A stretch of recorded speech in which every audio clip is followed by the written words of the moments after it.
The Earth was no longer the blue marble once admired from the stars. Ash clouds choked the skies, oceans had risen and turned sour, and the land groaned under the weight of centuries of careless progress. Humanity had been given countless warnings, glaciers, mass extinctions, the vanishing of bees, but now it was too late for lectures. It was time to leave.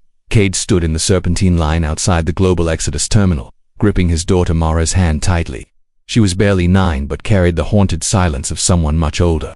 Her chestnut hair was tucked under a patched cap, and her small backpack held everything she owned: a stuffed bear missing an eye, a family photo, and a book of stories Cade used to read to her at night. They were among the last few granted passage aboard the final vessel departing Earth, a colossal ark ship bound for the terraformed colony world, EOS 9. Tickets to EOS 9 had been rationed with brutal efficiency. Most were reserved for scientists, engineers, or those with influential ties to the United Terran Authority. Cade was none of those. He was a former mechanic, a widowed father with no elite affiliations or degrees, just a man who'd clawed his way through lottery rejections and bureaucratic dead ends for the sake of his child. The storm shutters rattled. As a gust of wind howled through the terminal's broken seals, Mara flinched. Cade kneeled to her level, brushing a soot mark from her cheek. "We're almost there, sweetheart," he said softly. "Just hold on a little longer." Inside, armed personnel herded people like cattle through scanners. Voices echoed off the cold metal walls, calls for order, muffled sobs, desperate pleas. Cade showed his ID chip and the battered ticket he'd fought so hard to get. The guard barely looked at it before nodding him through to the boarding gate. A weary-looking clerk frowned at her screen. "Looks like a system glitch," she muttered. "You've been upgraded to first class, you and your daughter." Cade blinked. "That has to be a mistake. No time to argue. Just go." Before he could speak again, they were ushered down a separate corridor, one lined with soft lights and polished metal. The contrast was shocking. While economy passengers crammed into stacked compartments and hibernation pods, first-class passengers were granted private suites, windows with stellar views, and personalized AI assistants. Their suite looked like a small hotel room, complete with a bed, recliners, a food printer, and soft music playing from hidden speakers. Mara gasped and spun in place, her earlier fear melting into wonder. Cade remained wary. It felt too easy. To clean to wrong, a soft chime sounded, and the door slid open. "Mind if I join you?" A woman stepped inside with a grace that felt otherworldly. She wore a sleek gray uniform that bore no insignia, and her pale silver eyes seemed to reflect everything in the room. She carried no luggage, no visible ID, and yet she walked with the quiet confidence of someone who belonged everywhere. "I'm Elira," she said, her voice low and melodic. "Your daughter's very lucky to have a father like you." Cade frowned. "Do I know you?" "No," she replied with a slight smile, "but I know you." Before he could press further, the deep hum of the ship's engines began to vibrate. Through the walls, a voice announced over the intercom. "Final departure confirmed. Destination EOS 9, estimated time 2.3 cycles. Humanity's future is now in transit."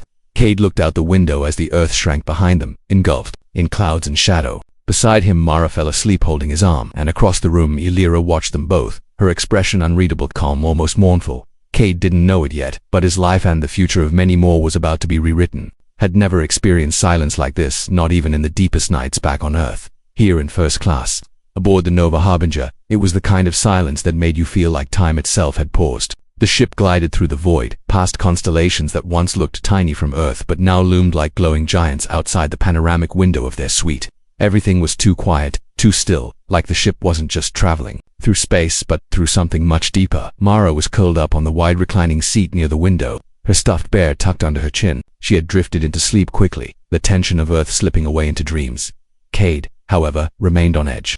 He sat at the edge of the other chair, still in his worn jacket, staring across the room at Elira. She hadn't spoken much since boarding. She had introduced herself, complimented his parenting, and then calmly sat near the opposite corner, legs crossed, eyes closed, breathing steady. But there was something about her, something strange. "So are you with the crew?" Cade finally asked, his voice low to avoid waking Mara. Elira opened her eyes, unbothered by the question. "No, I'm a passenger, like you. You don't look like a refugee." She smiled faintly. "Not all passengers are running from something. Some are running towards something." Cade studied her for a moment. Her clothes were pristine, her hair flawless, her posture too perfect. She didn't fidget, didn't seem cold or anxious or even tired. She just existed there, like she belonged to the room, or maybe the ship itself. "I'm just saying, you look like you've been preparing for this trip your whole life." "Maybe I have," she said, her gaze returning to the stars outside.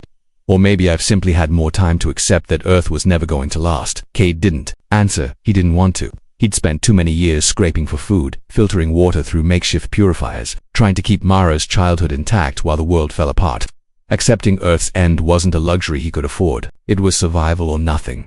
You were bumped up by mistake, she said, changing the subject. But it wasn't random. Cade raised an eyebrow.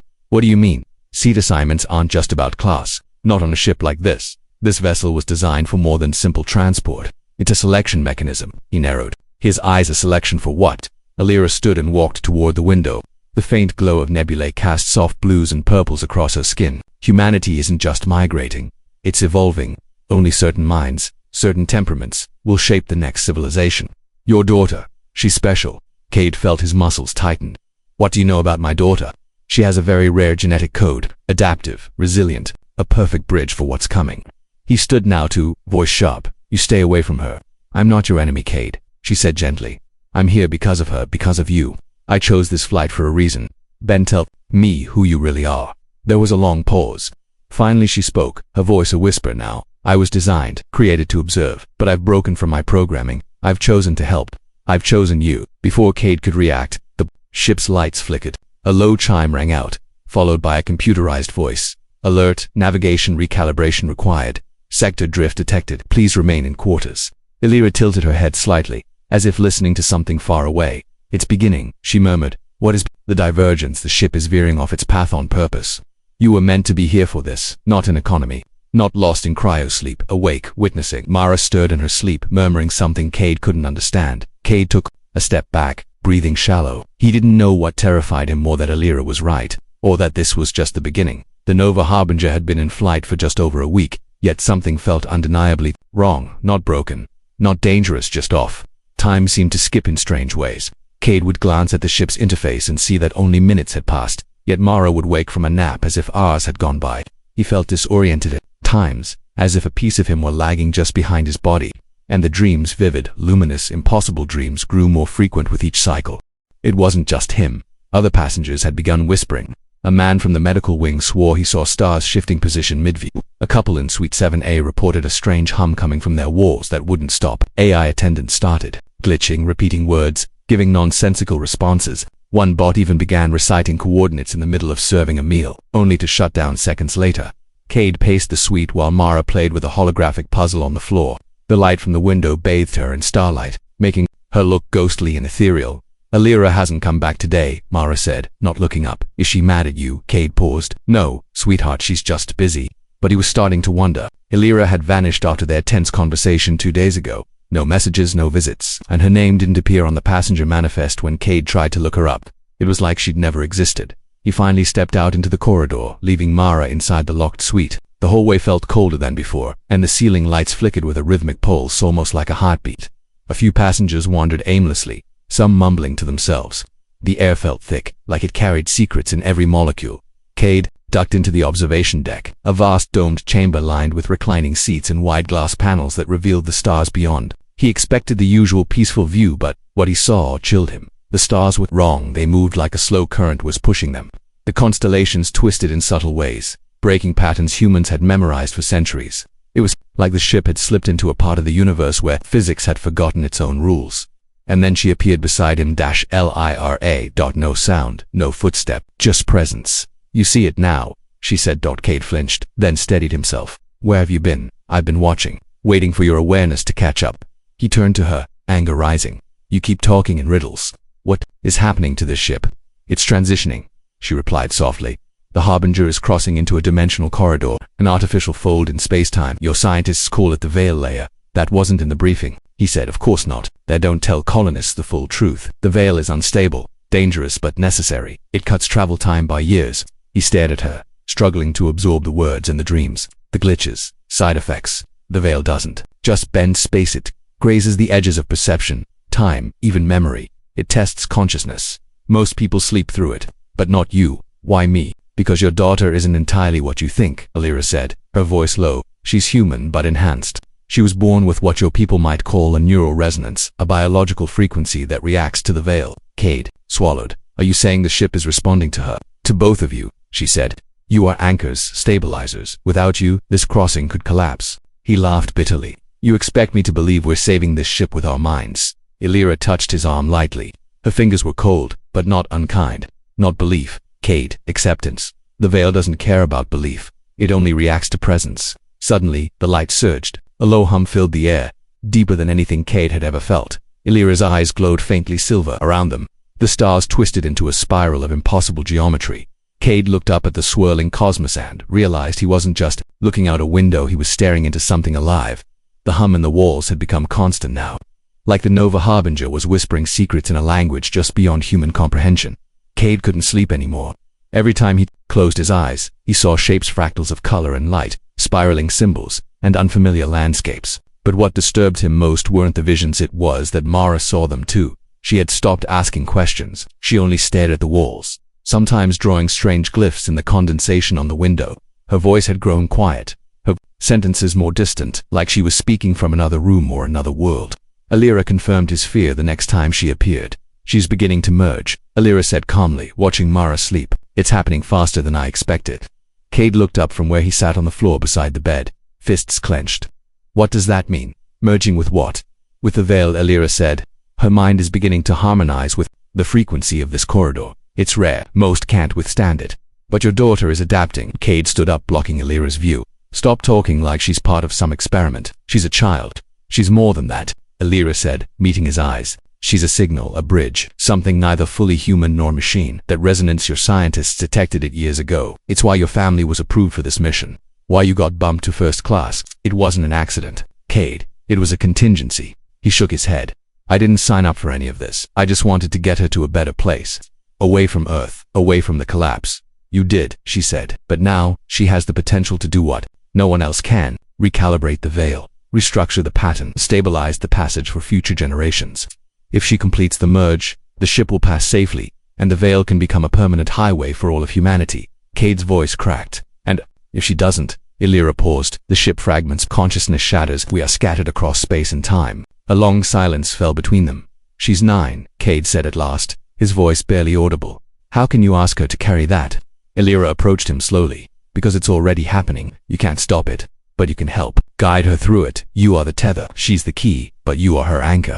If you leave her now, if you let fear win, she drift forever. Cade turned back to his daughter. She stirred in her sleep, whispering something that didn't sound like any language he knew. Her hand twitched as if she were reaching for something beyond the walls. He sat beside her again, gently brushing a strand of hair from her forehead.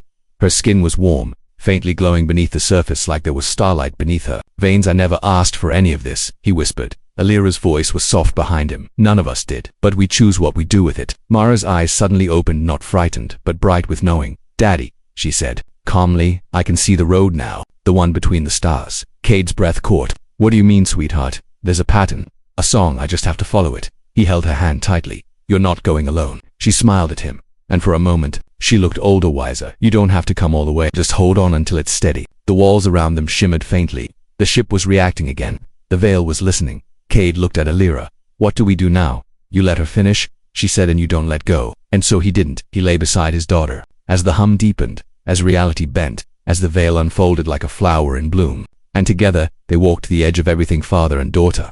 One the bridge, the other the anchor, holding the fate of the future in their joined hands. The Nova Harbinger broke through the veil in absolute silence. No explosion. Number sonic boom, just a sudden stillness, as if time itself had taken a breath. For a brief moment, the universe around them flickered like a reflection on water. Then the ship stabilized.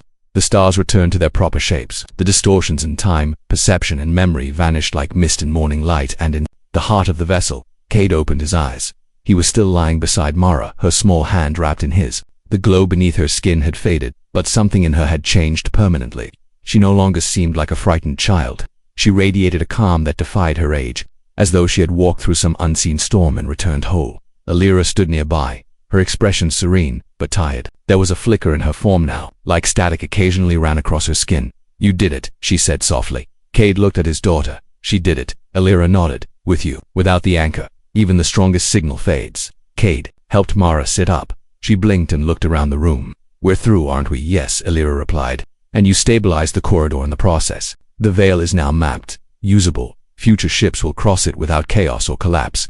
You've saved not just this mission but everyone that follows. Cade stood slowly, still shaken. So that's it, we just go on like nothing happened. Nothing will ever be the same, Elira said. Not for you, not for her. The others won't remember the distortion they were under during the crossing, but you'll remember, and you'll understand what's really happening on Elira.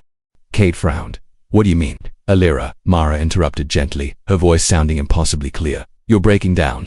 Elira gave a soft, sad smile. Yes, my function was to guide you through the crossing. Now that the veil has stabilized, my protocols are dissolving.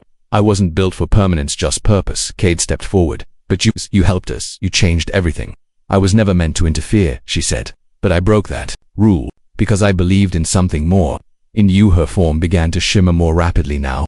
Her edges glowed faintly as her systems unraveled. You must protect EOS 9, she added. The colony won't be what you expect. There are forces, already they're remnants of older civilizations, sleeping things. The veil wasn't just a passageway, it was a barrier. Mara nodded, understanding far beyond her years. We'll remember, we'll warn them. Elira turned to Cade one last time. You were a father trying to save one life. You ended up saving thousands, maybe millions. Cade reached out instinctively, but Elira was already dissolving into particles of light. Then she was gone. The ship's AI returned to normal. The corridors lit up with renewed clarity. Screens flickered to life with arrival notifications. Final descent to EOS 9, atmospheric entry commencing. All passengers prepare for planetary landing. Cade carried Mara to the viewing deck. The other passengers were waking, stretching, chatting, unaware of what had truly occurred. Outside, EOS came into view. It was stunning, in ocean blue, world wrapped in green continents and swirling clouds. Twin moons orbited above, casting silvery shadows over a peaceful horizon. Mara pressed her face to the glass. It's beautiful. Cade nodded, tears in his eyes. It's ours now. They stepped into the future, not as refugees, but as keepers of a hidden truth. Cade was no longer just a single dad fleeing a dying planet. He had become a guardian of humanity's next chapter, walking beside a daughter who held the key to everything still to come. And high above, invisible to the rest of the world, a faint echo of Elira's voice lingered in the veil, whispering across the stars. Remember who you are, and what you saved.